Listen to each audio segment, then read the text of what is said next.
hi kan khua Tlangzawl pol vuak dan chi tun chu bu chi la non lo hitin an va pu pau kholin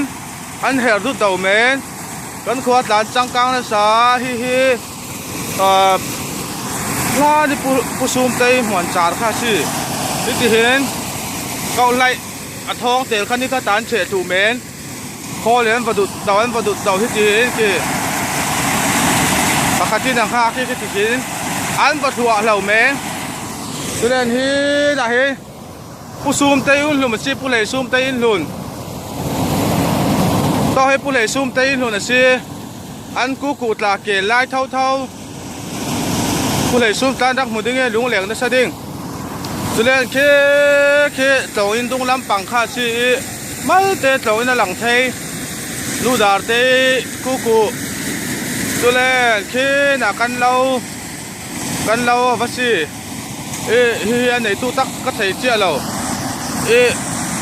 kan lo fe si ni mi sen va tu tau si hi mu nam na sa